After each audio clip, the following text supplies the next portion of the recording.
Hello friends, welcome to my YouTube channel special field special study में। आज इस video में हम बात कर रहे होंगे डीएड स्पेशल एजुकेशन के अंतर्गत वीआई, एचआई और आईडीडी ट्रेड के सेकेंड ईयर के पेपर नंबर 7 की, जो कि कॉमन कोर्स है आपका, यानी कि सभी ट्रेड में ये अध्ययन किया जाता है। सभी छात्र इसका अध्ययन करते हैं इस पेपर का, और सभी लोग एक साथ ही इसका एग्ज़ाम भी देते हैं। ये सब्जेक्ट है आपका उभरते भारतीय समाज में शिक्षा और विद्यालय प्रशासन, यानी कि education in the emerging Indian society and school administration. तो ये जो सब्जेक्ट है आपका पेपर नंबर 7, ये आपका यहाँ पे आज सॉल्व पेपर के रूप में कराया जाएगा, यानी कि प्रीवियस ईयर क्वेश्चन पेपर है उसको हम यहाँ पे पूरा सॉल्व करने वाले हैं। जिसमें आप देख सकते हैं प्रश्न संख्या जो आपका है वो पहला है, और इसके अंतर्गत कितने आपके और भी प्रश्न हैं ये यहाँ पे आप देख सकते हैं। पहले प्रश्न के अंतर्गत आपका 5 प्रश्न होगा, जो कि आपका प्रत्येक प्रश्न 1 नंबर का होगा। यहाँ आप पहला प्रश्न देखेंगे कि भारत में 21वीं सदी की शिक्षा प्रणाली जो है वो डिजिटल साक्षरता और तकनीकी एकीकरण पर जोर देती है।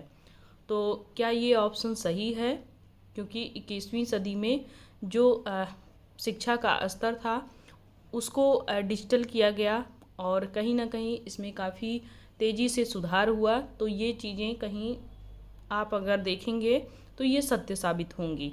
तो ये आपका क्वेश्चन सही है। नेक्स्ट आपका जो क्वेश्चन है कि स्कूलों में संचयी रिकॉर्ड समय के साथ छात्रों की शैक्षणिक और गैर शैक्षणिक प्रगति पर नज़र रखते हैं। तो ये भी आपका सही है, क्योंकि जो विद्यालय होता है वो कहीं ना कहीं छात्र की हर एक गतिविधि पे ध्यान देता है। जो परिवेश से वो आया होता है उस परिवेश से वो कितना सीखा है, या फिर विद्यालय परिवेश में वो कितना सीख रहा है, कि कौन सी एक्टिविटी कर रहा है, आकर के उसने कितनी एक्टिविटियाँ की, इस सभी पे एक नज़र होती है, एक रिकॉर्ड बनाया जाता है। तो ये ऑप्शन आपका यहाँ पे सही हो जाएगा। नेक्स्ट क्वेश्चन नंबर आपका 3 हो जाएगा कि कोठारी आयोग मुख्यतः माध्यमिक शिक्षा सुधारों से संबंधित था। तो ये आपका गलत हो जाएगा। कोठारी आयोग आपका माध्यमिक शिक्षा सुधार से संबंधित नहीं था। नेक्स्ट क्वेश्चन नंबर आपका 4 है कि भारतीय संविधान के अनुच्छेद 21A में 6 से 14 वर्ष की आयु के बच्चों के लिए निःशुल्क व अनिवार्य शिक्षा का प्रावधान है। तो ये आप बहुत जगह पढ़ चुके होंगे, ये आपका सही भी है। नेक्स्ट क्वेश्चन नंबर 5 है कि दूरस्थ शिक्षा के लिए कक्षा में शारीरिक उपस्थिति आवश्यक है। तो ये आपका गलत है। दूरस्थ शिक्षा में आपका वहाँ पे उपस्थित होना अनिवार्य नहीं होता है कि आप वहाँ शारीरिक रूप से अनिवार्य रहें। नेक्स्ट हम बात करेंगे प्रश्न नंबर दूसरे की, कि बहुविकल्पीय प्रश्न ये भी है आपका। सभी प्रश्न करने यहाँ भी अनिवार्य हैं। ऊपर आपको 5 प्रश्न मिले थे, नीचे आपको 4 प्रश्न मिलेंगे। टोटल आपके 9 प्रश्न जो होंगे वो आपके मल्टीपल यहाँ पे चॉइस पे होंगे। कुछ आपके यहाँ पे डायरेक्ट प्रश्न होंगे ट्रू फॉल्स के रूप में, यानी कि सारे आपके ऑब्जेक्टिव टाइप क्वेश्चन यहाँ पे 9 क्वेश्चन पूछे जाएंगे 9 नंबर के। तो पहला हम इसमें देखेंगे कि एनजीओ जो महत्वपूर्ण भूमिका निभाते हैं वो किसमें निभाते हैं एनजीओ। पहला ऑप्शन है कि सरकारी नीतियों का पर्यवेक्षण करने में, या फिर दिव्यांग बाल बच्चों के लिए शैक्षिक अवसरों को बढ़ावा देने के लिए, या फिर निजी स्कूलों को वित्त पोषण देने के लिए, या फिर शैक्षिक पहुंच को प्रतिबंधित करने के लिए। तो यहाँ पे ऑप्शन नंबर बी सही हो जाएगा आपका, कि दिव्यांग बच्चों के लिए शैक्षिक अवसरों को बढ़ावा देने के लिए। अगला क्वेश्चन है हमारा दूसरा इसका, कि आरटीई एक्ट 2009 अनिवार्य करता है। तो इसमें जो ऑप्शन दिए गए हैं 4 ऑप्शन हैं। 4 में से पहला आप देखेंगे कि 6 से 14 वर्ष की आयु के सभी बच्चों के लिए निःशुल्क एवं अनिवार्य शिक्षा।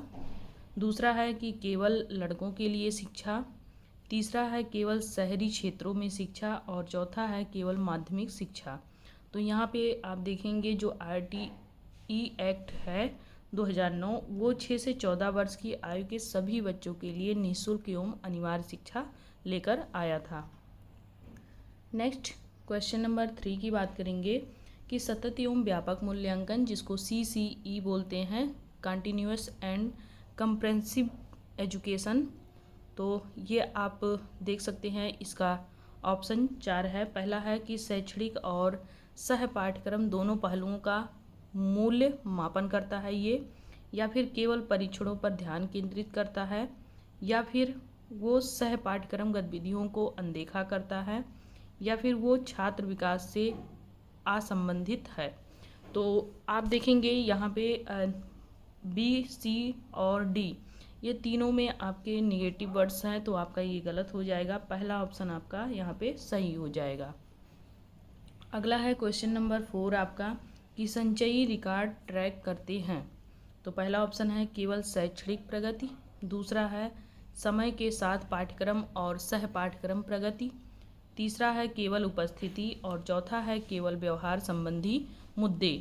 तो यहाँ पे ऑप्शन नंबर बी सही हो जाएगा आपका, समय के साथ पाठ्यक्रम और सह पाठ्यक्रम की प्रगति। अगला है क्वेश्चन नंबर आपका दूसरा कि एक शब्द में, एक वाक्य में आपको इसके उत्तर देने हैं, और यहाँ भी आपको सभी प्रश्न अनिवार्य मिलेंगे। तो यहाँ पे आप देख सकते हैं 9 प्रश्न होंगे आपके, और 9 नंबर के होंगे, यानी कि 1 नंबर का एक प्रश्न होगा। तो 1 नंबर के लिए आपको जैसे एक वाक्य में पूरा इसका आंसर करना होगा। तो देखते हैं सेकंड क्वेश्चन में क्या क्वेश्चन है आपका कि शिक्षा का कोई एक कार्य बताएं। तो ज्ञान और कौशल प्रदान करके सामाजिक और आर्थिक गतिशीलता को यहाँ पे बढ़ावा देता है जो ज्ञान होता है, क्योंकि ज्ञान के माध्यम से ही व्यक्ति या बालक में जो शिक्षा के माध्यम से ही व्यक्ति या बालक में ज्ञान और कौशल का विकास होता है, और उसके माध्यम से ही वो सामाजिक और आर्थिक रूप से भी मजबूत होता है। नेक्स्ट क्वेश्चन नंबर दूसरा है कि आदर्शवाद को परिभाषित कीजिए। तो आदर्शवाद जो होता है वो एक दार्शनिक विश्वास होता है जो वास्तविकता की नींव के रूप में विचारों और मूल्यों को पर ये महत्व देता है। यहाँ अगर हम आदर्शवाद की बात करें तो ये वास्तविकता पर कहीं ना कहीं जोर देता है। अगला क्वेश्चन है आपका क्वेश्चन नंबर तीसरा कि औपचारिक शिक्षा का कोई एक कार्य लिखिए। तो जो संचरित शिक्षा होती है और प्रमाणन के माध्यम से व्यक्तियों को समाज में भूमिका के लिए यहाँ पे तैयार करना, औपचारिक शिक्षा का कोई कार्य अगर पूछ रहा है तो ये आप लिख सकते हैं। औपचारिक शिक्षा में आपके जैसे कि विद्यालय की शिक्षा भी आएगी जो कि व्यवस्थित होती है, और उसमें सभी कार्य जो होते हैं वो नीति या रणनीति पे वो निर्भर होते हैं। आगे बात करेंगे हम क्वेश्चन नंबर 4 की कि मुक्त अधिगम को परिभाषित कीजिए। तो मुक्त अधिगम एक लचीली शिक्षा पद्धति को यहाँ पे संदर्भित करती है जो शिक्षार्थियों को समय से या फिर स्थान जैसे पारंपरिक बाधाओं के बिना अक्सर दूरस्थ या ऑनलाइन शिक्षा के माध्यम से अपनी गति के अध्ययन करने की अनुमति देता है। यानी कि मुक्त शिक्षा में क्या होता है कि व्यक्ति को शारीरिक रूप से वहाँ उपस्थित नहीं होना पड़ता है, बल्कि ये ऑनलाइन या फिर कह लीजिए कि किसी अन्य माध्यम के द्वारा शिक्षार्थी घर पर ही रह करके पढ़ता है, और ये बहुत ही लचीली पद्धति मानी जाती है, क्योंकि इसमें क्या होता है कि किसी चीज़ का बाउंडेशन वगैरह नहीं होता है, और कोई यहाँ पे शासन नहीं होता, अनुशासन नहीं होता है कि उसका यहाँ पे पालन करना पड़े। तो ऑनलाइन के माध्यम से भी इसमें लोग शिक्षा ग्रहण करते हैं और डायरेक्ट यहाँ पे पेपर भी देने जाते हैं। तो मुक्त शिक्षा जो होती है वो शारीरिक रूप से वहाँ पे उपस्थित रह करके शिक्षा ग्रहण करना इसमें नहीं होता है। आगे बात करेंगे क्वेश्चन नंबर 5 की कि RPWD अधिनियम का विस्तार करें। तो RPWD एक्ट जो होता है ये दिव्यांग व्यक्तियों के अधिकार की भी यहाँ पे रक्षा करता है, और उनके जो अधिकार उन्हें प्राप्त हैं उसको कहीं ना कहीं पाने का अवसर भी देता है। तो ये विकलांग व्यक्तियों के अधिकार अधिनियम 2016 है, जो कि आप जानते हैं इसमें 21 प्रकार की दिव्यांगताएं शामिल हैं, और यदि 21 प्रकार की दिव्यांगताओं में से किसी भी दिव्यांगता से वो ग्रसित है बालक या व्यक्ति, तो फिर उसे जो अधिकार मिले हुए हैं, जो उसका समान अवसर उसको दिया जाता है, उन सभी में वो प्रतिभाग कर सकता है। आगे बात करेंगे क्वेश्चन नंबर 6 की। विशेष विद्यालय को यहाँ पे परिभाषित करना है। तो विशेष विद्यालय वह होता है जहाँ पर केवल और केवल दिव्यांग बच्चों को ही शिक्षित किया जाता है और उनके लिए ही सेवाएं प्रदान की जाती हैं, और ऐसा बनाया गया जो विद्यालय होता है वो विशेष विद्यालय कहलाता है। यहाँ पर यानी कि दिव्यांग व्यक्ति या विशिष्ट आवश्यकता वाले बच्चे ही यहाँ पे शिक्षा ग्रहण करते हैं। अगला क्वेश्चन है आपका क्वेश्चन नंबर 7 कि RPWD अधिनियम 2016 में दी गई दिव्यांगताओं की कोई 4 सूची बनाइए। तो 21 प्रकार की दिव्यांगता है, आप लोगों को बताया भी गया है, जिसमें ब्लाइंडनेस है, लो विजन है, और आपका हियरिंग इम्पेयरमेंट है, लिप्रेसी क्योर्ड है, फिर आपके SLD भी है, और इंटेलेक्चुअल डिसेबिलिटी है, आपका मेंटल इलनेस है, मेंटल रिटार्डेशन है आपका, और डॉर्फिज्म है। तो ऐसे आपके बहुत सारे डिसेबिलिटी हैं। यहाँ आप देख सकते हैं दृश्यहान, सर्वहान, चलने फिरने में यानी लोकोमोटर क्षमता और इंटेलेक्चुअल डिसेबिलिटी, ये 4 दिए गए हैं। तो 21 प्रकार है, आप कोई भी लिख सकते हैं। अगला है क्वेश्चन नंबर 8 आपका कि विद्यालय प्रशासन का कोई एक सिद्धांत बताइए। तो जवाबदेही जो होता है यह सुनिश्चित करता है कि जो प्रशासक स्कूल के प्रभावी प्रबंधन और परिणामों के लिए जिम्मेदार है। अगर यहाँ किसी भी प्रकार का कोई दिक्कत परेशानी आ रही है या कहीं कोई रणनीति अच्छे से सफल नहीं हो रही है, तो उसकी जवाबदेही जो वहाँ के प्रशासक होंगे, स्कूल के प्रधानाध्यापक कह लीजिए, तो वो उसके जिम्मेदार होंगे। अगला है क्वेश्चन नंबर 9 कि महात्मा गांधी द्वारा दिए गए शिक्षा के किसी एक उद्देश्य को लिखिए। तो व्यक्ति के मन, शरीर और आत्मा को उनकी पूर्ण क्षमता की प्राप्ति के लिए विकसित करना ही जो होता है वो शिक्षा देना होता है उस व्यक्ति या बालक को।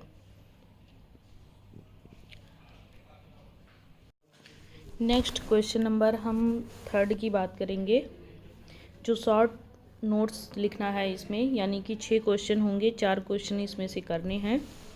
तो पहला है इसमें आपका गैर औपचारिक शिक्षा क्या होती है, नॉन फॉर्मल एजुकेशन क्या होता है, इसके बारे में हमें यहाँ पे जानना है।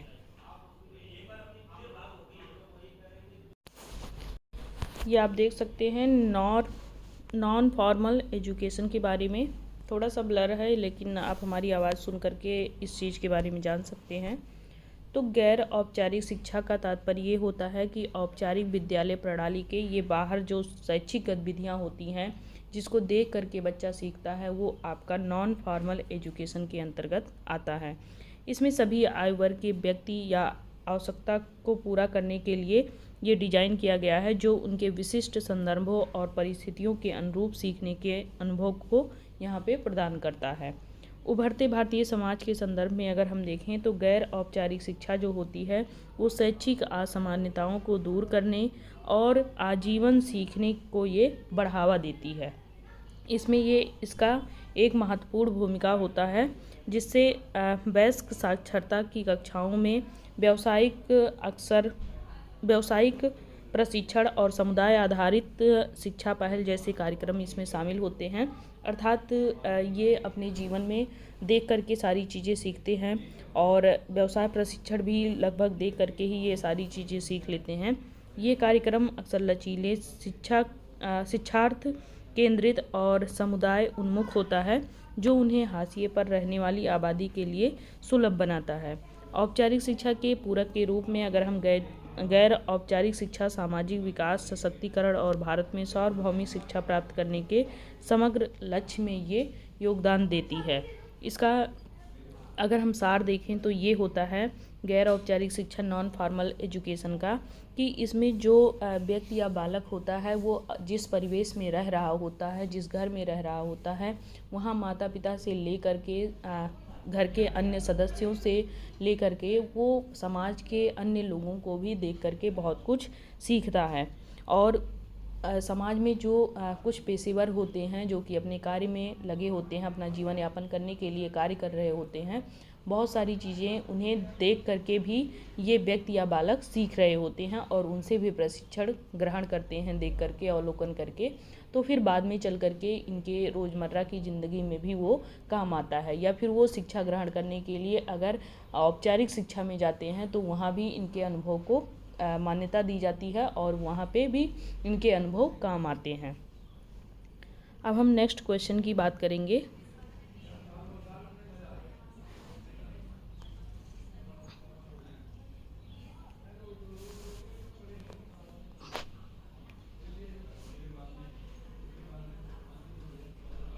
एक सेकेंड।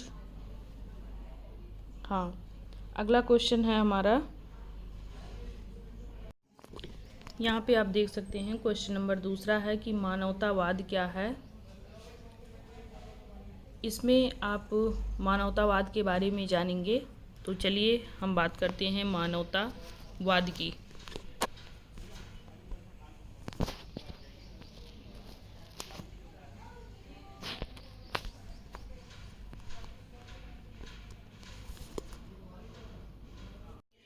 ये आप देख सकते हैं ह्यूमनिज्म के बारे में कि मानवतावाद प्रत्येक व्यक्ति की अंतर्निहित गरिमा और उसके मूल्य क्षमता पर ये जोर देता है, जो उभरते भारतीय समाज और विद्यालय प्रशासन में शैक्षणिक दर्शन को आकार देता है।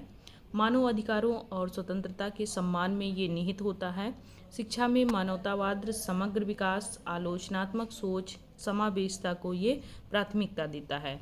यानी कि इसमें क्या क्या आपके शामिल है, ये व्यक्ति की गरिमा को यहाँ पे दर्शाता है, उसका क्या मूल्य है, उसकी क्षमता क्या है, इस चीज़ को जानने पे जोर देता है।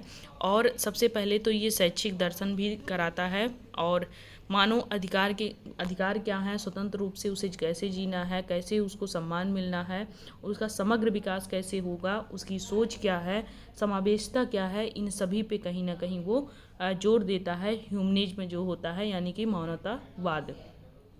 यह विद्यार्थियों की प्रतिभा और मूल्यों को भी यहाँ पे दर्शाता है। विविधता का भी सम्मान करने वाले सहायक शिक्षक जो होते हैं वो वातावरण को यहाँ पे बढ़ावा देने की वकालत करते हैं। विद्यालय प्रशासन में मानवतावाद नैतिक नेतृत्व, सहयोगी निर्णय लेने और न्यायसंगत नीतियों को ये बढ़ावा देते हैं, ताकि यह सुनिश्चित किया जा सके कि प्रत्येक जो छात्र हैं वो किस पृष्ठभूमि से हैं, उनकी क्षमता क्या है, इन सभी चीज़ों की परवाह किए बिना उनको एक गुणवत्तापूर्ण शिक्षा मिले, जो उन्हें अपने जीवन में काम आ सके, व्यवसाय के रूप में भी और उनकी गरिमा, उनकी पहचान के रूप में भी। यह जिम्मेदार नागरिकों को विकसित करने और सामाजिक प्रगति में सकारात्मक योगदान देने की शिक्षा की भूमिका को कहीं ना कहीं दर्शाता है। अर्थात आपको बच्चे को मानवतावाद में इस तरीके से लिया जाता है कि वहाँ पर उसको नैतिक गुण हुए या फिर उसकी स्वतंत्रता हुई, विविधता का सम्मान हुआ, ये सभी चीज़ें अपने जेहन में रखते हुए उनको शिक्षा दी जाती है बिना किसी भेदभाव के, ताकि वो समाज में एक सम्मानजनक जीवन यापन कर सकें। नेक्स्ट आप देखेंगे क्वेश्चन नंबर तीसरा है आपका कि शिक्षक के लक्षण क्या हैं। तो शिक्षक के लक्षण हम देखेंगे।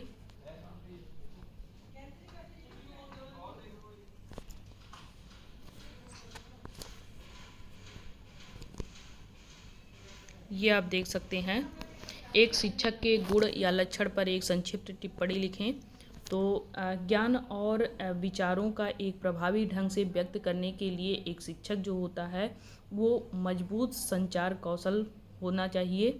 यानी कि उसके अंदर ऐसा ना हो कि वो जो बातें कहे, जो चीज़ें समझाएं, उसको वो अच्छे से पेश ना कर पाए, वो प्रभावी ना रहे, बच्चों पे कोई इफ़ेक्ट ना डाले, ऐसा नहीं होना चाहिए। बल्कि उसके जो संचार कौशल हो, कम्युनिकेशन करने के, वो काफ़ी प्रभावी हो, काफ़ी स्ट्रांग हो, विविध छात्रों की ज़रूरतों को समझने वाला हो। यानी कि विभिन्न प्रकार के जो छात्र वहाँ पे मौजूद होते हैं कक्ष में, उनके विचारों को ये जानने वाले हों और समावेशी कक्षा को ये बढ़ावा दे। यानी कि दिव्यांग बच्चों को भी सामान्य बच्चों के साथ में पढ़ाने की यहाँ पे टेक्निक रखता हो, धैर्य हो उसके अंदर, सहानुभूति हो, ये सभी चीज़ें तो अत्यंत आवश्यक होती हैं एक शिक्षक के लिए। अनुकूलनशीलता व विकासशील शैक्षणिक परिवेश को यहाँ पर नेविगेट करने और नई शिक्षण पद्धतियों का एकीकृत करने में ये मदद करती है। अगर हम बात करें तो नेतृत्व के गुण भी शिक्षकों को छात्रों के अंदर लाना चाहिए और मार्गदर्शन करना चाहिए। सकारात्मक शिक्षण वातावरण को भी बढ़ावा देना चाहिए, इसको सशक्त बनाना चाहिए कि बच्चे उसमें सकारात्मक ढंग से कोई भी चीज़ सीख सकें। निरंतर सीखने और पेशेवर विकास को से यह सुनिश्चित होता है कि शिक्षक जो होता है वो वर्तमान रुझानों से अपडेट रहे और अपने शिक्षण अभ्यासों को यहाँ पे बेहतर बनाए, जिससे भारतीय विद्यालयों और समाज में शैक्षिक प्रगति में महत्वपूर्ण योगदान उसको मिलता रहे। तो ये आपका यहाँ पे एक शिक्षक के जो लक्षण होते हैं ये यहाँ पे आपको बताया गया है। नेक्स्ट हम क्वेश्चन देखेंगे। आपका अगला क्वेश्चन क्या है कि मिश्रित अधिगम क्या होता है, इसके बारे में हमें जानना है। मिश्रित अधिगम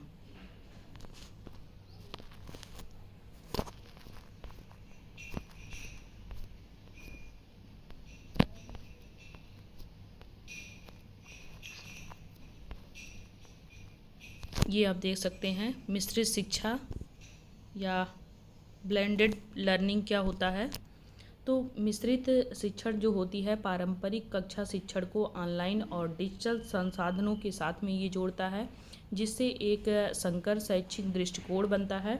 उभरते भारतीय समाज के संदर्भ में अगर हम बात करें तो यह विधि जो होता है लचीलापन होता है, सुलभता प्रदान करती है, ये जो विविध शिक्षण आवश्यकताओं को कहीं ना कहीं पूरा करती है। यानी कि विभिन्न प्रकार के जो शिक्षण आवश्यकता होते हैं, चाहे वहाँ संसाधन की आवश्यकता हो या फिर अच्छे शिक्षक की आवश्यकता हो या कक्ष की आवश्यकता हो, वो सभी चीज़ों को ये पूरा करता है। यह व्यक्तिगत शिक्षण अनुभव को भी कहीं ना कहीं सक्षम बनाता है, जहाँ छात्र अपनी गति से प्रगति कर रहे होते हैं और आवश्यकता अनुसार जो सामग्री होती है वो सभी के बारे में जान भी रहे होते हैं और उसका उपयोग भी कर रहे होते हैं। विद्यालय के प्रशासन के लिए जो मिश्रित शिक्षण होता है, इसको लागू करने के लिए प्रौद्योगिकी, शिक्षण प्रशिक्षण और बुनियादी ढांचे के विकास के विचारशील जो होते हैं, ये एकीकरण की इनमें आवश्यकता होती है। यह शिक्षकों, छात्रों और अभिभावकों के बीच में सहयोग और संचार को भी प्रोत्साहित करता है, जिससे अधिक समावेशी और अनुकूल शैक्षिक वातावरण को बढ़ावा मिलता है। यह दृष्टिकोण छात्रों को डिजिटल युग के लिए भी तैयार करता है। उनकी टेक्निक जो होती है जिसमें वो दक्ष होते हैं या आलोचनात्मक सोच जो होता है, वो सभी कहीं ना कहीं यहाँ पे बढ़ते हुए देखा जाता है। यानी कि उनके इस कौशल को यहाँ पे बढ़ते हुए देखा जाता है, बढ़ावा भी मिलता है। तो ये आपका हो जाता है मिश्रित शिक्षा, जिसमें शिक्षा तो बच्चे ग्रहण करते ही हैं, लेकिन विभिन्न साधनों के बारे में भी जानते हैं। विभिन्न जो संसाधन होते हैं उसका उपयोग कैसे होगा ये जानते हैं, इंटरनेट कैसे चलता है, और उसके बाद जो डिजिटल युग आ गया है इंटरनेट का, उसमें कैसे कैसे क्रियाएं होती हैं, ये सारी चीज़ें कहीं ना कहीं उनको सिखाई जाती हैं, जो कि एक मिश्रित शिक्षा से इनको जोड़ता है। आगे हम बात करेंगे, नेक्स्ट क्वेश्चन देखेंगे हम यहाँ पे।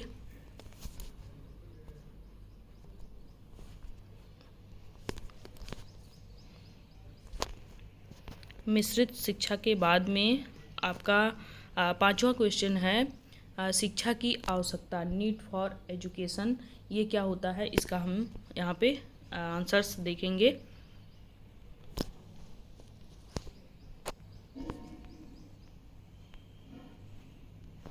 ये आप देख सकते हैं, जस्ट नीचे ही इसका आंसर है कि शिक्षा की आवश्यकता पर एक टिप्पणी लिखना है। तो नीड फॉर एजुकेशन क्या है। शिक्षा एक महत्वपूर्ण साधन होती है जो किसी भी समाज की प्रगति और विकास के लिए ये आवश्यक होता है। उभरते भारतीय समाज में अगर हम बात करें शिक्षा की आवश्यकता की, तो ये बहुत ही महत्वपूर्ण हो जाती है, क्योंकि समाज की जो बुनियादी संरचना होती है उसको ये मजबूत करती है। शिक्षा न केवल व्यक्ति को ज्ञान देता है बल्कि उसको कौशल भी प्रदान करता है, विभिन्न प्रकार के प्रशिक्षण भी देता है, बल्कि उसे सामाजिक और नैतिक मूल्यों की भी समझ देती है। एक शिक्षित व्यक्ति अपने अधिकारों और कर्तव्यों के प्रति में जागरूक होता है और समाज में सकारात्मक बदलाव लाने में भी सक्षम होता है। भारतीय समाज में शिक्षा के माध्यम से आर्थिक और सामाजिक असमानताओं को यहाँ पे कम किया जा सकता है और एक सशक्त और समृद्ध समाज की यहाँ पे स्थापना की जा सकती है।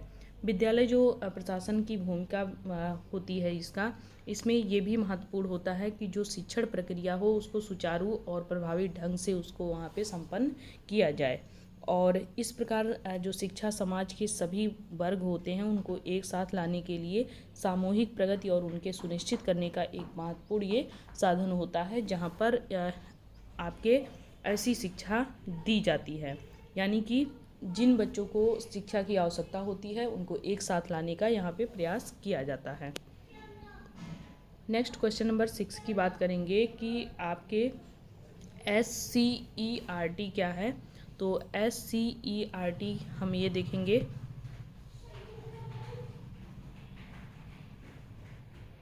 यहाँ पे आप देख सकते हैं SCERT क्या है। तो राज्य शैक्षिक अनुसंधान जिसको कहते हैं और प्रशिक्षण परिषद, ये भारत के शैक्षिक ढांचे में एक महत्वपूर्ण अपनी भूमिका को निभाता है। यह शिक्षा की गुणवत्ता में सुधार लाने के लिए और समाज की जो उभरती ज़रूरतें होती हैं उसको ये पूरा करने के लिए बनाया गया है। SCERT जो है ये पाठ्यक्रम विकास के लिए, शिक्षक प्रशिक्षण के लिए, शैक्षिक अनुसंधान और नवीन शिक्षण पद्धतियों के कार्यान्वयन के लिए भी विभिन्न गतिविधियों को ये अंजाम देता है। राष्ट्रीय पाठ्यक्रम ढांचे के साथ में शैक्षिक प्रथाओं को भी ये अपने संरक्षित में रखता है। और SCERT जो है ये राज्यों में एक सुसंगत और व्यापक शैक्षिक अनुभव सुनिश्चित करता है वहाँ पे। इसके अलावा जो SCERT का कार्य है वो है समावेशी शिक्षा को भी बढ़ावा देना और विभिन्न प्रकार के शिक्षण आवश्यकताओं को वहाँ पे पूरा करना, यहाँ तक कि आधुनिक शैक्षणिक दृष्टिकोण भी वहाँ पे प्रदान करना, तकनीकी चीज़ों को वहाँ बढ़ावा देना, एकीकृत करना और इन सभी शैक्षिक निकायों के साथ में सक्रिय रूप से वहाँ पे सहयोग भी देना होता है। अपनी पहलों के माध्यम से SCERT जो है इसका उद्देश्य ये होता है कि शिक्षकों की पेशेवर क्षमता को ये बढ़ाए, जिससे समग्र छात्र विकास के लिए अनुकूल वातावरण को यहाँ पे बढ़ावा मिल सके और वो उभरते भारतीय समाज की चुनौतियों के लिए शिक्षार्थियों को तैयार कर सके, यानी कि शिक्षार्थी हर हाल में वो तैयार रहें, किसी भी परिस्थिति में हो, सारी परिस्थितियों से ये जूझें और उनसे जूझ करके ये बाहर निकलें। तो ये आपका छठा क्वेश्चन भी कंप्लीट होता है। अब हम बात करेंगे क्वेश्चन नंबर 4 की, जिसमें विस्तृत क्वेश्चन आपके दिए गए हैं। कोई एक क्वेश्चन इसमें से आपको करने हैं जो कि 8 नंबर का होगा आपका, और 2 क्वेश्चन आपके लॉन्ग टाइप या निबंधात्मक ऐसे टाइप के क्वेश्चंस आते हैं जिसमें आपको 8 नंबर 7 नंबर के 2 क्वेश्चन आपको मिलेंगे। 8 नंबर के क्वेश्चन में आपको 2 क्वेश्चन पूछे गए हैं, दोनों में से कोई एक ही करना है। तो पहला क्वेश्चन है आपका, हाँ यहाँ पे एक बात आप लोग नोट कर लीजिए, आपके पास अगर नोट्स अभी नहीं है पास में तो आप नोट्स को अपना निकाल लीजिए और ये जो क्वेश्चन मैं बता रही हूँ इस पे वेरी इंपॉर्टेंट लिख लीजिए, इसको ज़रूर पढ़ लीजिएगा। तो पहला क्वेश्चन आप देख लीजिए, इसको टिक कर लीजिए कि भारत में शैक्षिक नीतियाँ और प्रथाओं को आकार देने में किन्हीं 2 सरकारी संगठनों की भूमिका पर चर्चा करना है। तो इसको आप मोस्ट इम्पॉर्टेंट में लगा लीजिए, इसको ज़रूर आपको देखना है, पढ़ के जाना है। और यहाँ पे आपको हल नहीं कराया जाएगा, काफ़ी टाइम लगेगा और आपका ये जो पेपर है वो सॉल्विंग का काम चल रहा है। तो ऐसे टाइप के क्वेश्चन आपके पास नोट्स होंगे ही, आपको उससे पढ़ने होंगे। अगर आपको इसका PDF चाहिए तो आप इसका PDF टेलीग्राम चैनल पे स्पेशल फील्ड स्पेशल स्टडी नाम से अगर सर्च करेंगे तो वहाँ पे आपको मिल जाएगा और पेज संख्या 53 पे आपको इसके जो आंसर हैं वो प्रश्न संख्या 5 के रूप में मिल जाएगा। तो पहला क्वेश्चन है, भारत में शैक्षिक नीतियाँ और प्रथाओं को आकार देने में किन्हीं 2 सरकारी संगठनों की भूमिका पर चर्चा करना है। तो ये पहला क्वेश्चन आप लगा लीजिए। दूसरा लगा लीजिए, 21वीं सदी के भारत में शिक्षा की चुनौतियों और अवसरों पर चर्चा करें। तो ये आपको ऊपर भी बताया गया है, बाकी पेज नंबर 59 पे प्रश्न संख्या 6 के रूप में ये आपको मिल जाएगा। ये PDF आप डाउनलोड कर सकते हैं special field special study Telegram channel से। आगे बात करेंगे क्वेश्चन नंबर B की हम यहाँ पे, और दोनों में से कोई एक करना था आपको। नेक्स्ट आपका है कि विद्यालय प्रशासन और विद्यालय संगठन के बारे में बताइए। आप श्रवण बाधित बच्चों के लिए विद्यालय का आयोजन कैसे करेंगे। तो इसको भी मोस्ट इम्पॉर्टेंट में लगा लीजिए। दूसरा क्वेश्चन है कि शिक्षा में अवसर की समानता की अवधारणा पर चर्चा करें। समावेशी शिक्षा दिव्यांगजन बच्चों को कैसे लाभ पहुंचाती है, ये भी आपको यहाँ पे जानना है। दोनों प्रश्न आपको 8-8 नंबर के करने हैं। आप इन 4 प्रश्नों में से कौन कौन से प्रश्न करेंगे ये आपकी चॉइस रहेगी। आप अपने लेकिन चारों प्रश्न का यहाँ पे वेरी इंपॉर्टेंट के रूप में नोट्स में लगा लीजिए और उसको ज़रूर पढ़ लीजिए, उसको आप स्किप मत करिएगा। अगर वीडियो अच्छी लगी तो लाइक करें, सब्सक्राइब करें और शेयर भी करें। साथ ही चैनल से भी जुड़ जाएं, आपको बाद में यहाँ से वैकेंसी से रिलेटेड भी सूचना मिलती रहेगी। तो तब तक के लिए बहुत बहुत धन्यवाद। स्वस्थ रहें, मस्त रहें, अच्छे से पढ़ाई करते रहें। कल से आपका एग्ज़ाम स्टार्ट है तो आप लोगों को ये पेपर ज़रूर पढ़ना है। तो आप लोग ज़्यादा से ज़्यादा अगर इस पेपर को 2 बार देख लिए तो फिर आपका वहाँ पे पास होने से ज़्यादा नंबर आपको इसी पेपर से मिल जाएगा। काफ़ी अच्छी वीडियो आपको ये साबित होगी। तो तब तक के लिए बहुत बहुत धन्यवाद।